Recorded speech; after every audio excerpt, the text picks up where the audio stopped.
Mais c'est prévu, on va s'entraîner, on a des programmations qu'on se fait à chacun parce que lui il est plus fort en course, moi je suis moins forte. Donc on s'entraîne avec nos compétences et sur ce qu'on a travaillé, on va dire.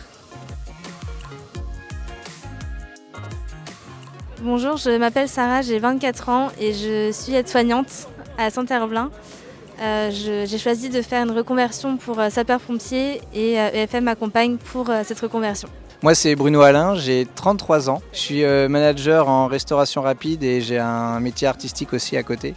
Et pareil, pour la reconversion professionnelle, je fais le concours de caporal, peut-être lieutenant, à voir. Déjà de base, le métier que je fais au McDo, c'était uniquement alimentaire. C'était pour faire mon métier artistique à côté. Et je voulais faire un métier qui, si j'arrivais pas à vivre de l'art, un métier qui pouvait aider des gens et tout. C'était un métier que j'avais déjà pensé, notamment pompier volontaire. Donc je m'étais dit, c'était le moment de tenter. J'étais installé, j'ai eu un enfant, j'avais une condition financière stable. Je me suis dit, puis je faisais pas mal de sport, je me suis dit, c'est peut-être le moment de tenter. Moi, dans le métier d'aide-soignant, on fait des soins qui sont concrets mais qu'on voit sur un long terme. On ne le voit pas directement. Et moi, c'est ce qui me manquait, c'est de voir l'efficacité de nos soins et d'être au plus près des personnes, parce qu'on n'a pas le temps de leur parler. Et puis d'aider les personnes à son niveau, être utile hors mon travail et en faire mon travail par passion. Voilà. On a commencé à s'entraîner. Après, je devais attendre que madame ait son nouveau planning. Donc, j'attends toujours de faire des séances, surtout pour la course. Mais oui, du coup, c'est prévu en plus du fait que j'ai des coachs. Après, j'attends aussi pour faire des entraînements, pour travailler surtout la course. Mais c'est prévu, on va s'entraîner, on a des programmations qu'on se fait à chacun parce que lui il est plus fort en course, moi je suis moins forte. Donc on s'entraîne avec nos compétences et sur ce qu'on a travaillé, on va dire. Pour ma part, le fait de discuter avec les professionnels, c'est beaucoup plus réaliste. On arrive mieux à imaginer, à se sentir dans cette profession. Et ça aide aussi à dédramatiser, à être moins anxieux et à en connaître du coup notre futur environnement de travail. Donc c'est vraiment très enrichissant. Même de voir les autres élèves et de voir leur parcours, c'est plutôt intéressant et on s'aide en se donnant des billes qu'on ne sait pas les uns les autres. Donc c'est plutôt assez formateur. C'est un peu pareil, mais notamment, moi ça me confirme parce que dans les spécialités, ça m'intéressait le milieu périlleux. Et ça confirme que si j'arrive à être pompier déjà un premier temps, j'aimerais bien me professionnaliser là-dedans ou dans les feux d'incendie.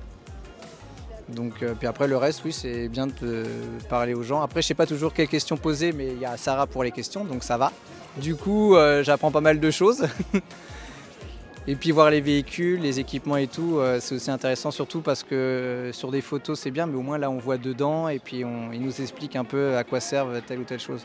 J'avais déjà visité des casernes, mais c'était assez court. Donc là, ça permet de continuer à voir d'autres trucs. De se renseigner plus peut-être, je pense, sur le métier, de voir si au niveau de leur capacité physique ou même intellectuelle, ils se sentent de travailler. Après, je sais pas comment motiver quelqu'un qui doute un peu de lui, donc peut-être que tu as des conseils. Pour ma part, moi je dirais que la vie on n'en a qu'une. Nos jours se ressemblent pas et il ne faut pas laisser passer cette chance qu'on peut avoir, surtout si on est en bonne santé et qu'on fait du sport. Il faut foncer vers nos rêves car la vie est trop courte et malheureusement on l'oublie. Donc il ne faut pas douter de soi. Tout le monde est capable. Je pense heureusement que je l'ai fait quand même, parce que moi par exemple la partie maths français, ça fait longtemps que j'ai arrêté l'école. Et je pense par mes multiples questions, ça se voit que je sais que j'ai été repéré. J'en fais moins maintenant. J'ai tout réécrit en plus sur un classeur et tout, mais du coup je fais que réviser. Et même pour le métier en fait, je sais qu'il y aura des questions à l'oral sur le métier. Et j'ai déjà eu des infos par des gens qui étaient dans le domaine, des feuilles, des trucs comme ça. Mais là, il y a des trucs plus ciblés, ça permet de plus approfondir et d'avoir le temps de travailler en fait, tout ça. Après, pour la partie sport, je peux moins en parler. Je fais le sport quand il y a, mais comme j'ai déjà des coachs dessus et tout, je le fais aussi. J'ai quand même fait le test, mais c'est un plus, on va dire. Ça m'aide un peu plus aussi. Ça me fait faire aussi encore un peu plus de sport. Voilà. Et de voir un peu plus mon niveau aussi également. Pour ma part, c'est plus au niveau scolaire aussi parce que une fois qu'on quitte l'école, on oublie beaucoup, on va dire le français, les maths, on redescend un peu en niveau. Donc le sport est là, et, on est très sportifs tous les deux, donc il n'y a pas de souci. Mais ça fait du bien d'avoir des piqûres de rappel et du coup d'avoir des infos vérifiées, sûres, plutôt que de regarder sur internet et sans savoir que c'est sûr.